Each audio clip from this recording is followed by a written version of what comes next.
ఈనాడు మన కళ్ళ ముందల్లే చిన్న గ్రామం నుంచి జిల్లా కేంద్రంగా భూపాలపల్లి అభివృద్ధి చెందింది అనంటే ఆనాడు కాంగ్రెస్ పార్టీ చేసిన అభివృద్ధి ఈ రోజు ఈ ప్రాంతం అభివృద్ధికి కారణమైంది. అయితే మిత్రులారా, నిన్న మన కొంతమంది ప్రకటనలు చేస్తున్నారు. నేను నిశ్చితంగా గమనిస్తున్నా. మేం భూపాలపల్లి జిల్లా ఇస్తే కాంగ్రెస్ పార్టీ జిల్లాను రద్దు చేస్తదని ఒక తప్పుడు విషపు ప్రచారం చేస్తున్నారు. ఈ వేదిక మీద నుంచి మీడియా మిత్రులకు 4 కోట్ల తెలంగాణ ప్రజలకు నేను స్పష్టంగా చెప్పదలుచుకున్నా, ఏ జిల్లాలను తొలగించడం గాని కొత్త జిల్లాలను ఇచ్చే ఆలోచన గాని ప్రభుత్వ పరిధిలో పరిశీలనలు లేదు.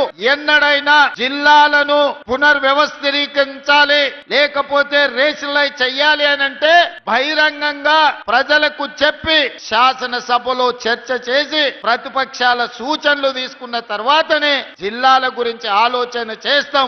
ఎవరు ఎన్ని కుట్రలు చేసినా, ఎన్ని అపోహలు సృష్టించాలని ప్రయత్నం చేసినా భూపాలపల్లి ప్రాంతం చైతన్యవంతమైన ప్రాంతం. ఎవరు ఏ కుట్రలు కుతంత్రాలతోని ఈ రోజు తప్పుడు ప్రచారం చేస్తుండ్రో పసిగట్టగలిగిన శక్తి ఈ ప్రాంత ప్రజలకు ఉన్నది. భూపాలపల్లి జిల్లా ఎక్కడికి పోదు, జిల్లా కొనసాగుతుంది. అభివృద్ధి పదం వైపు నడిపించే బాధ్యత మన ప్రభుత్వం తీసుకుంటుంది.